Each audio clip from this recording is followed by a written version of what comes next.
Hello, everyone. I'm Pinar Givanch, and welcome to What's Wrong with the Podcast. Today, we have Michael Braun and Eldad Gothelf from Kasirer, a New York City-based firm driven by strategists, problem solvers, and expert navigators of complicated systems and complicated solutions.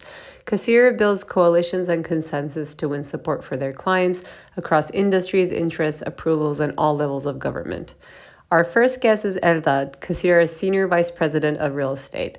Eldad works with all of the firm's real estate clients, guiding them through the policy and political challenges of development in New York City. He's an urban planner with a deep knowledge of zoning and development in New York.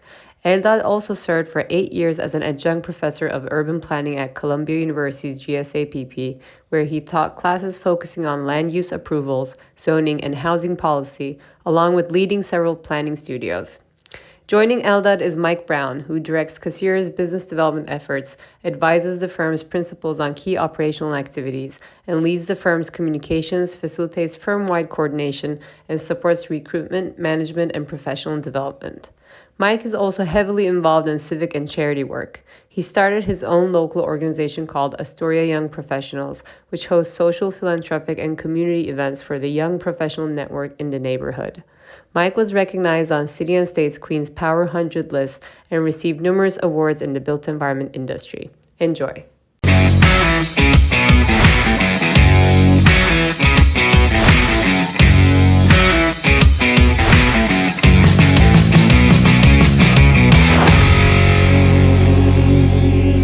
Hello, everyone. Welcome to our podcast. Today, we have two really amazing guests that I heard lovely things about, and I'm really excited for this conversation today. I'm joined by Eldad Gothelf, who is the Senior Vice President of Real Estate at Kasirer, and Mike Braun, who is the Chief Strategy Officer of Kasirer. Welcome. Thank you, Pinar. Great to be here. Really appreciate it. Super excited. All right. For our audience as well, please tell us more about yourselves, your backgrounds, and what you do today. Eldad? Sure. So background. So I'm an urban planner by training and by practice. I was born in Israel, raised in New York and New Jersey, came to Queens in 1980 and fell in love with the Mets. My dream was to be a shortstop for the New York Mets. I haven't quite given up on that dream yet, although I've modified it a little bit. I hope to do enough good work within the 5 boroughs, specifically in Queens, so that I'm asked to at least throw out the first pitch at Citi Field one day. That's a goal up there. But I studied urban planning here in the city at Columbia, and then started working on housing and planning and community development issues all over the 5 boroughs. I ended up becoming sort of a subject matter person in zoning, the specific zoning issues associated with New York, zoning and land use issues. I worked at a law firm doing zoning and land use work for over a decade. I worked for a developer doing planning and government relations work. I had an opportunity to go work at a startup that was very zoning specific. It digitized the zoning resolution and tried to think from a software tech angle as to how do we look at development opportunities in a city so dense with such complicated rules. That was super interesting because the zoning resolution and most laws are really akin to code, right? Because there's a bunch of if-then statements, if this, then that, if this, then that. That was fascinating. I'm not a tech person. I learned a lot. And then a couple of years ago, I had the amazing opportunity to come here to Kasirer to lead the real estate team at Kasirer. Kasirer is a government relations and lobbying firm. We, on the real estate team, I can talk about the larger the firm, but on the real estate team, we represent some of the best development, property owners, developers, institutions, foundations in New York City that are going to build, grow, develop, and we help them with all of their needs as it pertains to sort of public-facing interactions with the community organizations, community groups, elected officials, and the public sector. Great. Awesome. And I'm Thank you. Mike Braun. I'm the Chief Strategy Officer at Kasirer. Also had aspirations to play in the major leagues, but ended here. Um, a Yankee fan, not a Met fan, which is really important context, particularly for the audience here. Somehow we So make it work, Mike, though. somehow we do. So I oversee the business strategy at the company. Eldad leads the real estate team, but this firm has been around over 25 years. It was founded by our president, Suri Kasirer, who's really an amazing leader for women, across the state. She founded this firm in helping small nonprofits, which is a major practice that we continue to practice here, helping them navigate the complexities of the city budget process, the state budget process, figuring out how we could help them push sound policy initiatives forward to help impact the sector in a way that could allow for them to provide better services to New Yorkers. We represent over 40 not-for-profits today, and it's something that our president is really committed to. We have a corporate practice, which is another vertical at Kasirer, where we help a variety of different private sector clients help position to partner with New York City and New York State to help New York perform better, to be more efficient, to become more streamlined, to become more innovative. And I'm sure we'll get into this, but it's crucial, I think, in a time today where technology has become so advanced, it's continuing to advancing. The research is comprehensive more than ever, and figuring out how we could allow for there to be partnerships so that we can continue to progress our cities and our states is super important. So, this is a firm of over 35 full-time professionals. All of us come from some background in government advocacy campaign. My particular background is in education and workforce policy. I got my master's in upstate New York in a town called Albany, which some people may know, at the University of Albany. And I work with some of our education and workforce clients. But it's a diverse group of projects and initiatives that we've been working on for the last 2+ decades. And I think the topics that we're going to be covering today, specific to the future of real estate, the future of development, is something that we're all very passionate about, supporting our city and the private sector and succeeding. Thank you for this background, and also getting into a little bit of like what you do in this space as well. I think it's like very important for the audience to understand, and I don't know if people would resonate with this in the audience, but for me, I feel like I grew up very ignorant to the concept of like government relations and lobbying. I don't think I even heard about it until I was in like working in corporate America. And we often, when we look as a mission-led studio, when we look at how to address social or environmental issues, we often talk about the need of both bottom-up and top-down strategies, right? And then bottom-up is, how do we empower communities? How do we activate the local, right? And how do we make sure there is push that is happening from bottom-up while being supported by regulations, policies coming from top-down? And without both, there's no progress happening, right?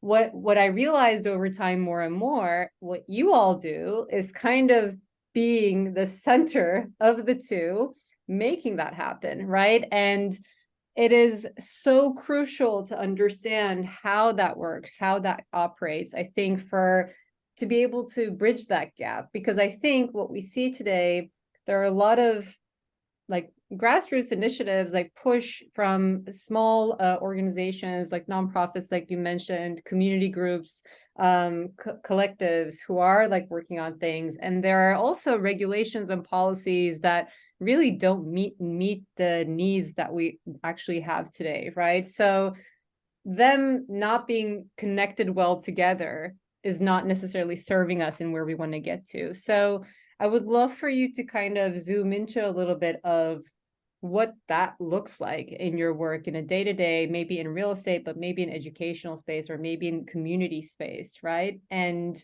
also, what are some challenges that you experience in making that happen too in today's world?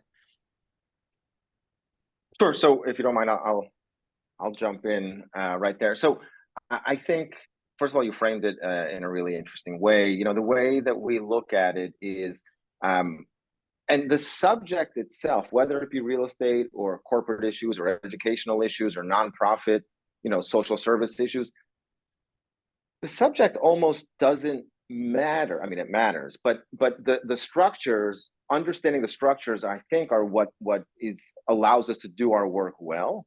And the structures are such that there's a private sector, there's a public sector, then there are community groups, and there are nonprofit organizations, and understanding the sort of the constellation of stakeholders, and that we can't advance anything in a real and substantial way without getting all of those constellation of stakeholders to be part of the action, of the solution, of the movement, of the project. Because if they're not, then it just won't be successful, or it won't be sustainable. And so what we do is we sort of act as connectors between those different sectors, and we act also as translators, right? Because each of those sectors have their own priorities, their own timelines, their own constituencies, and they're all right and justified in identifying what is important to them. But those priorities and those timelines, they don't always line up perfectly, and that's not bad or good. It's just a fact, right? And so one of our biggest jobs, one of our most important sort of tasks at hand, and biggest challenges, is identifying what's important to this stakeholder. And how do we get at that, right? How do we build a coalition around an issue that addresses, a need or multiple needs of the stakeholders? We can't make everyone happy, right? If you think you're going to, have a perfect solution that makes everyone happy, then, it's too naive, right? But we have to be able to advance, a project. And in order to do that, we have to understand what's important to the stakeholders. And that's the work that we do, is we sort of manage in both directions, right? We get hired by the private sector, and they ask us to go, they say, I want X. Okay. So we go out and try to get X. But in order to get that, we have to understand who gets to decide if X is going to happen or not, and what's important to them. And then we have to manage backwards too to the client and say, listen, you want X, but you're going to also have to provide Y and Z. And that's actually going to make for a better project over the course of, this endeavor and the long term. And so, that work is hard. And, that is what a lot of the kind of the core of government relations, of lobbying, of the work that we do is. We sort of occupy the space that tries to bring all these sectors together. And that's why I say the subject is almost secondary. Of course, it matters. Being subject matter experts matters. Understanding the policy involved matters, right? You don't want to just say, hey, pass this legislation or approve this project, and I don't know why, but they tell me it's good. No, it's important to understand. We have, as Mike mentioned, here at Kasirer, we have subject matter experts in affordable housing, in tax policy, in development, in infrastructure, in education, and so being able to speak to the subject matter also is critical. But if you don't have understanding of how sort of the constellation of the sectors works, then I don't think you'll be as successful. Yeah, I think that's right. And just one thing that I'd add to that is that government recognizes the benefit in hyper-local community engagement. You see that in a regulatory sense, right? I think two examples that come to mind, one of which is the ULURP process, Uniform Land Use Review procedure, where, if you want to change use, you have to go through this process. And as part of that process, you have to go to the administration and get their approval. You have to go to the local community board, which here in New York City, there are, 12 to 15 community boards in each of the 5 boroughs, right? That are all appointed by elected officials. You have to go to the borough president. Each borough has a borough president. You have to go to the city council member who represents that district. You have to go to the larger, 51-person body in the city council. All of that is sort of showing you that in regulation, New York City is committed to community feedback, right? And you could say all you want whether or not that's a good process or a bad process, but I think the important takeaway from having a process like that is the commitment to community perspective. On the other side, we do a lot of work specific to city procurement, right? The city puts out a ton of requests for expressions of interest, RFPs, and more, credit, I think, to these, previous administrations, more recent administrations, in these RFPs, it's requiring a process of every applicant going into the community and hearing their opinions and building partnerships locally, statewide, with nonprofits who are doing this work. And I think that also is a credit to government in making sure that, all city dollars that are tax-paying dollars that are going out to private companies include community feedback. And, recognizing that the bureaucracy includes this, we really try to figure out, how we could support our clients, government, and the whole universe that would be part of a successful project. Super helpful to understand, and so, some of the things that both of you're saying like resonates fully. And what's really interesting to me is, we practice inclusive design. We, practice co-design methods in order to ensure inclusive outcomes. And in co-design, we often, say, the process is almost industry agnostic, right? But the methods you need to customize based on the culture, context, like everything that we're working on. And what you were saying, Eldad, in terms of like how it almost doesn't matter, I completely get what you're saying there.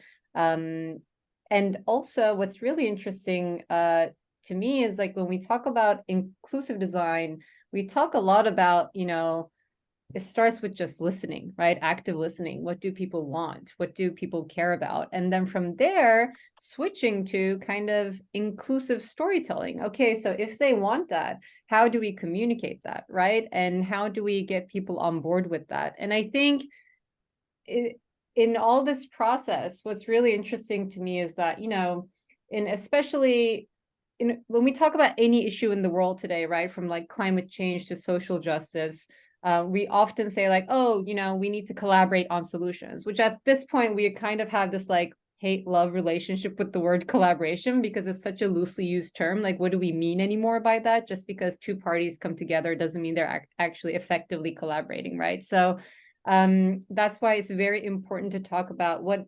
co-creation methods look like what is co-creation, right? And I could see that that's what you're actively doing, like what we typically, like everything we talk about in terms of like scaling the process, being industry agnostic, inclusive storytelling, active listening, all of these you practice in order to like bridge that gap. And it's not surprising because inclusive solutions in the end not only get adopted but also stick. And so for you to be able to effectively kind of address this and solve kind of the problem and put together the pieces of the puzzle, no wonder like you're following a process like this. But bringing that to light was like very eye-opening to me. And of course, like what you mentioned in terms of understanding the full ecosystem that you're operating in, because yes, you could say like there's some mediation negotiation you're doing, but beyond the lawyers, you're also like creative brand agencies. You need to inspire people, right? So there's like a combination of different skill sets you need to bring together in order to be able to communicate and connect with the ecosystem that you need to operate in. So that was like very eye-opening for me to understand in terms of like the process and how you work. From the examples you were giving, I guess like one thing that I would love to get your thoughts on, and you mentioned, Mike, a little bit on like the community board hearings, the actively engaging the community in the beginning of the process. And we were also recently on the community hearings of the Atlantic Avenue rezoning. I live in downtown Brooklyn. Our office is in Brooklyn Navy Yard. It's kind of like we felt like we should be like listening in on what's going on. And we also met with the team, one of the members from New York City Council. And what we see is like immense work in research and hearing people, and a lot of valuable quotes there, right? And I think there are many of that and more on that, if not, if not so. But what's interesting to see also, typically, and I guess we're also partially to blame on that, right, in architecture and design world, though the data collection and the engagement that happens sometimes also dissipates like throughout the project, right? And one area that we feel like our architects and designers need to really remind themselves to get better at is the synthesis, right? Like, what do we do with all that information, and what are some actionable insights for the design later on? Like, how do we honor what we're hearing in terms of design directions and decisions, right? And we see that we're weak in that, and I think as an industry we need to get better at that. But I would love to hear your thoughts in terms of like how you envision this initial work and effort that you're doing to bring together the communities and the government policies and all of that can continue throughout the journey and not just stay as a kickoff to a project. So it's a great question with there is no simple answer. But when you started talking, I wrote down when you started talking just now, I wrote down relationships and trust, and that because I wanted to touch on it. That is particularly important for us because we have a much longer time horizon than just one project. Not that the projects are quick either. Like they take years, but like Mike said, Surrey started this business 25 years ago, and to those not either from here or who work and live here, New York might seem like a really big thing, but it's a small town. Everybody knows everyone. You see the same faces, and they may cycle to different sectors, right? But you'll come across the same people over and over again. And when we bring a client to a community or a community board or an organization that's like a block association, it's like, we also have to ask and answer the question, who is the community? Right. What are valid voices? I mean, those are also almost impossible questions to ask, or answer, that is. But, so, if you go to one community group, does that mean you've spoken to the community? You spoke to a segment of the community, but it's hard to kind of take all that information and who represents the community. Those are separate and challenging questions. But when we go to them, that group, and we say, we brought, this client with us, and here's what they want to do, and here's what's important to you, we've heard you, and we're going to incorporate some of those into the project. And then we get approval for the project. And then the project goes forward, right? We're usually not that involved anymore. We're on to the next approval, entitlement, request, advocacy for whatever the next issue is from our perspective. But the communities need to live with whatever was approved and whatever then gets built or developed or manifests from those approvals.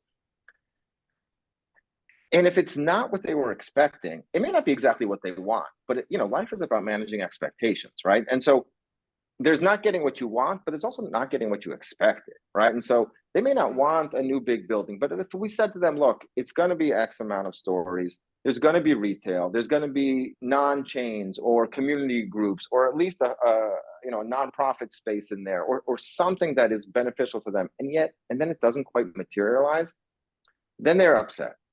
But then we have to come back, a few months later and say, I have a new project. And they say, I remember you.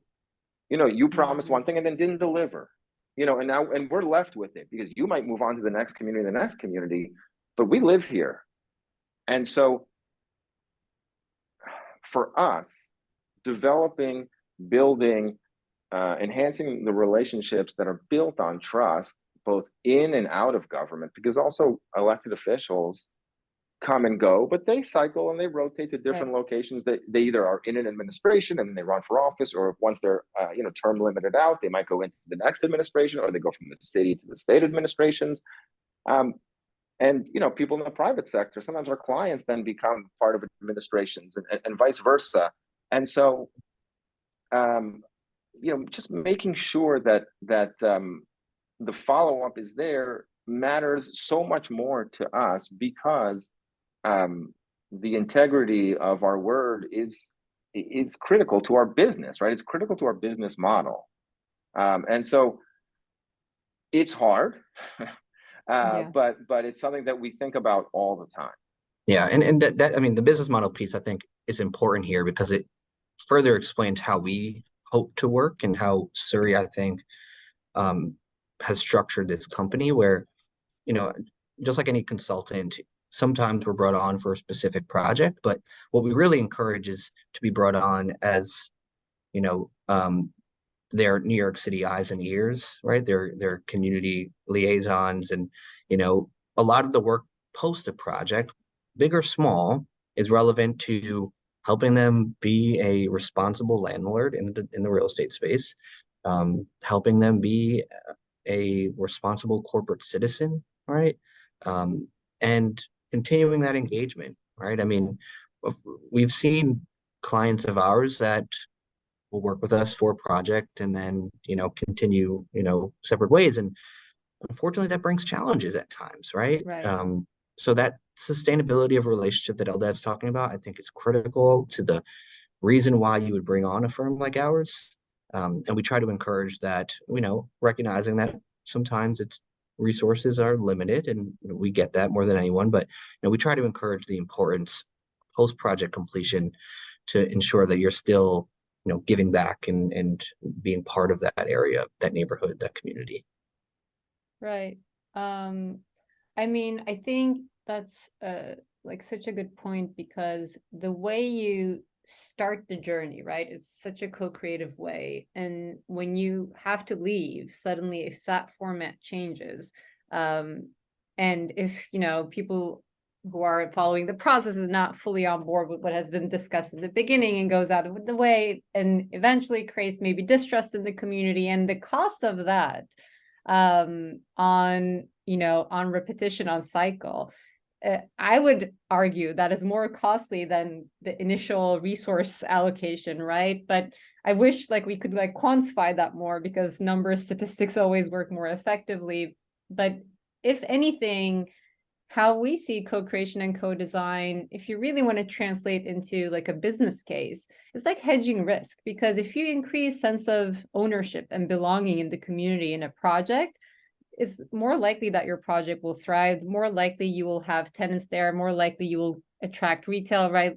It will be a busy neighborhood that you'll be mini neighborhood that you'll be creating.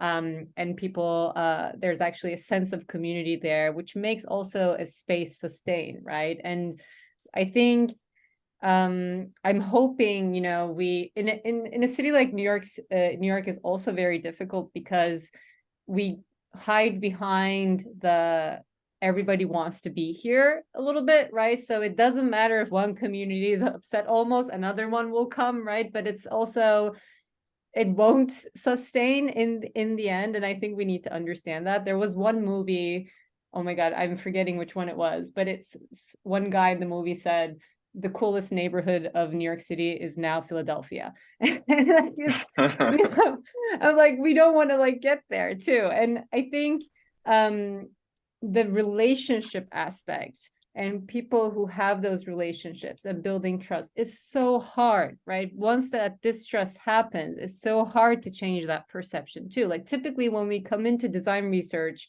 we handle the community engagement aspect, what we address is usually the distrust. Like we're there to generate insights because they don't want to talk to anybody else, right? Because we're non-threatening small design studio that has no connection to any of the big corporations that they had, you know, some baggage or I guess bias towards at the moment because of the distrust that's created. So I almost want to see a way of like work or a project process where you who have like built those relationships in the beginning and kind of almost set like project guidelines, right? Like these are the things, and you know, based on the budget or timeline, how you do this might change, but these are the things we're going to honor for the community, right? So if you talk about community engagement or empowerment spaces, what that could look like may vary based on design budget restrictions, but you still need to offer something. So like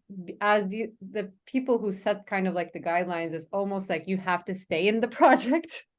This is like a call out to all your clients in order to ensure more inclusive outcomes and outcomes that honor the initial vision of what you've started. And I mean, otherwise, this is like why co-creation matters, and people who are like all stakeholders need to be involved in the conversation, because then, you know, if kind of we start diluting where we started, and if we have communities that are not happy with the outcome, then good luck with addressing the next project, or even like more urgent needs. And I want to touch upon this aspect too, like on the environmental challenges, right? We need to onboard so many communities in order to be able to have more scalable climate action.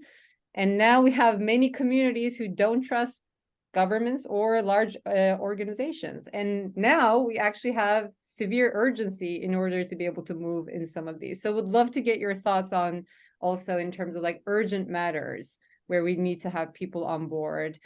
How do we ensure that happens given the complex, I guess, like system we operate in today? So you hit on exactly something I was about to say, you know, that you got my mind going about how oftentimes when we come into a community with the very beginnings of a project, and, you know, we're always encouraging our clients to go as early as possible, right? Like, let's start those conversations as early as possible.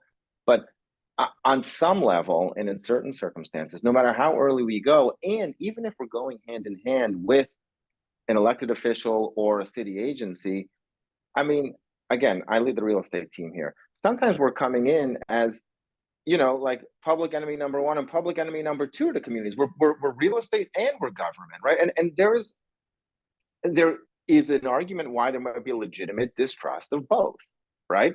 And these are people in these communities that have had issues, and they're busy with their own lives, and so they may not be able to make a distinction between one city agency that was troubling for, you know, for them, and kind of a bigger picture or a different city agency, and one developer or one landlord. Really, I mean, most people and the way they interact with like real estate is with a landlord, right? Especially in New York, where the vast majority of people are renters, and so, you know, that on some level, like, you know, the landlord relationship is inherently adversarial, and so people already feel like real estate is bad. But we all, you know, need buildings, we need development, we need to live in homes, Right. we want housing, we're in a housing crisis, we need affordable housing, we need open space, we need schools, we need infrastructure, we need all those things. And these are the people that make that happen. So how do we do it that it's in the most inclusive way? But it, you know, we walk into a lot of these conversations at a disadvantage, and that's a challenge. And you're right, and it's a challenge when we are tackling some of these urgent issues. We're in a housing crisis, that's for sure. We talk about that all the time. The city administration, the state administration, you know, the mayor and the governor, they talk about that all the time and are looking for solutions also, and are pushing policies that will allow for more housing and more affordable housing specifically.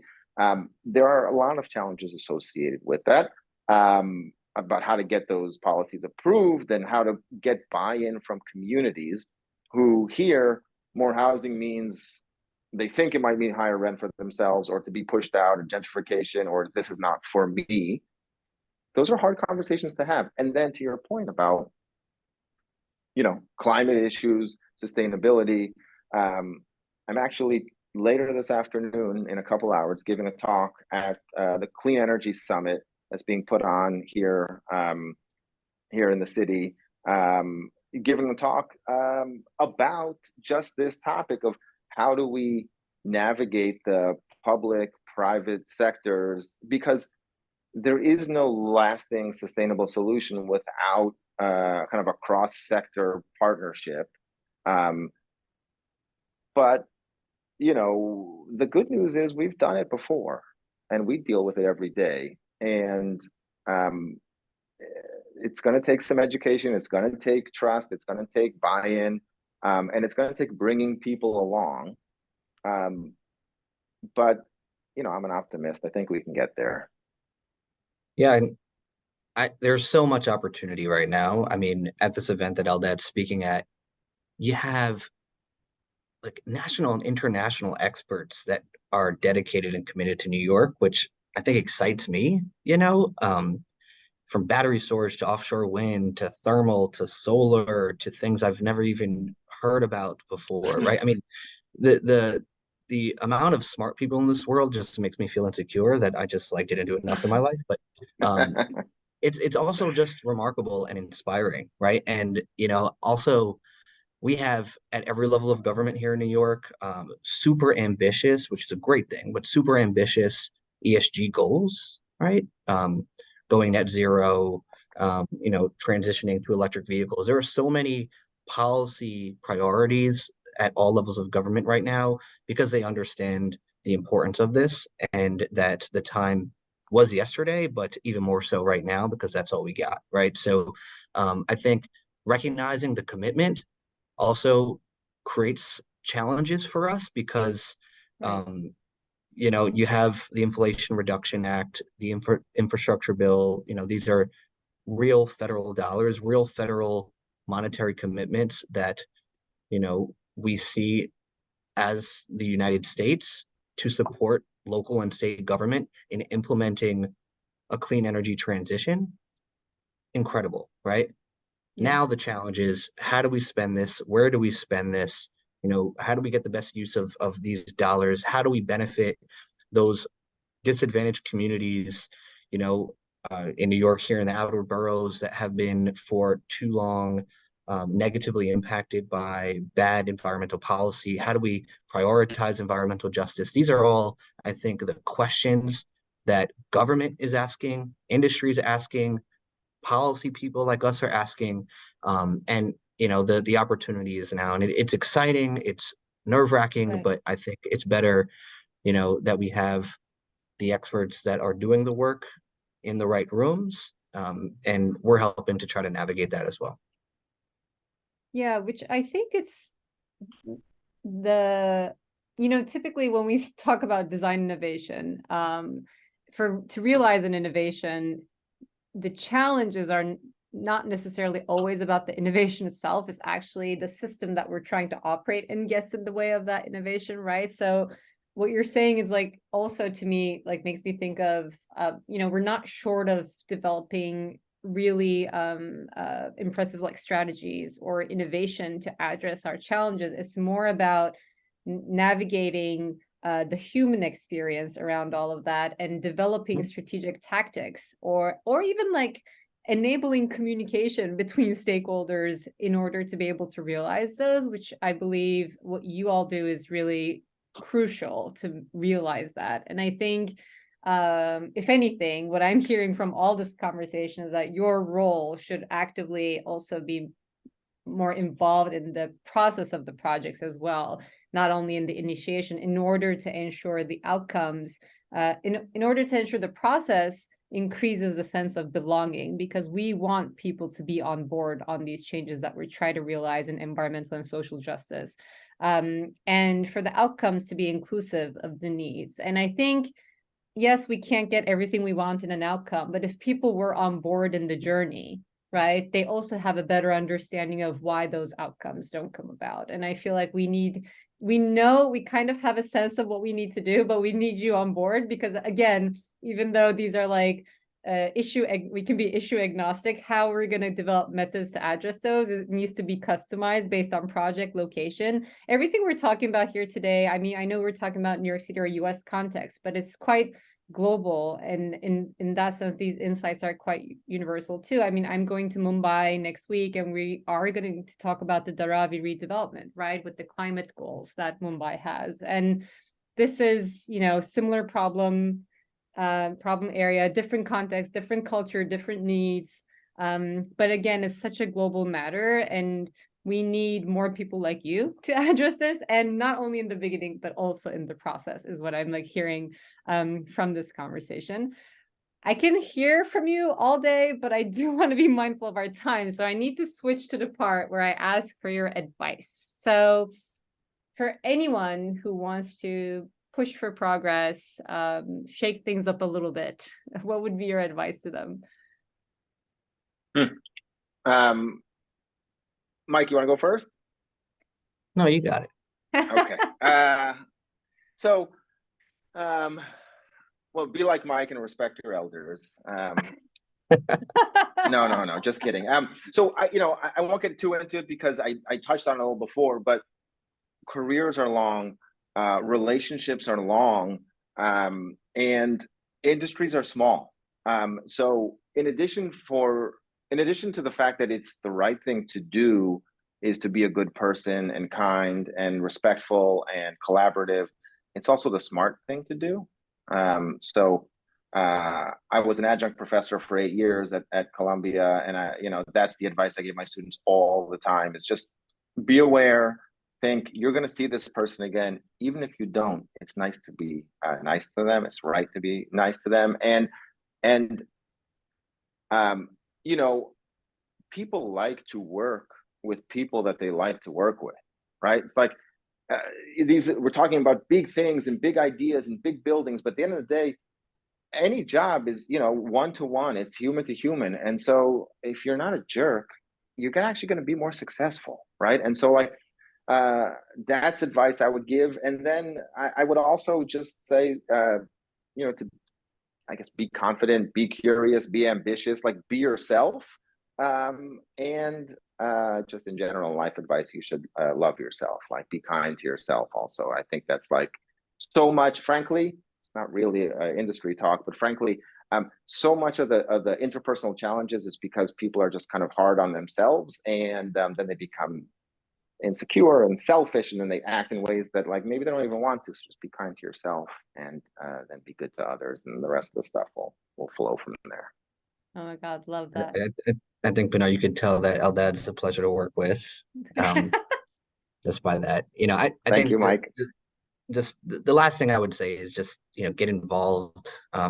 This stuff we're talking about is so important. You're never too young to become civically engaged. Of course, I'm biased because I studied politics and I'm in the world, but local elections matter, state elections matter. All of these issues have real implications on your life today, your life in the future, what the life will be for your kids. And it's important to just know about it, right? The type of education that public policy gives you is, I think, the greatest that you can get, because we talk about issues impacting real people, and being able to be part of those types of conversations, to think about how you could create good policy to help the livelihood of you and the people around you, I think is just so fulfilling. And you don't have to go that far and study this world, but I think everyone should just recognize the importance of being civically engaged and getting involved as early as possible. I mean, the activism historically, you could talk about backing, to the history of the labor movement to now environmental justice. I mean, activism is what works. And it takes real young people who are excited and passionate. It takes all ages of people who are excited and passionate, but to make real change, to have real impact, I think, it just starts by, reading that first article that gets you excited, or, going to that, voting booth and doing your first sort of, vote in a local election. I think that's what gets you going. And, once you start, you can never finish. Oh my God. So notes to myself and to everyone: relationships matter, be kind to others and to yourself, get involved and recognize the importance of civic engagement, and activism is what works. So gentlemen, this was such a pleasure. Thank you so much for joining us today. Thank you for having us. This was awesome. I loved it. I loved it. Thank you. Super fun. Thank you. And that is this week's episode of What's Wrong with the Podcast. To make sure you never miss an episode, subscribe to our show on Apple Podcasts, Spotify, or any other podcasting platform. You can also subscribe to our YouTube channel. Links can be found in the episode description, and you can also find them on our website, podcast.what'swrongwith.xyz. If you found value in the show, we would appreciate if you could rate us and leave a review, or you can simply tell your friends about us. For more details on our guests, follow us on Instagram and Twitter. Don't forget to join us next week. Thank you for listening.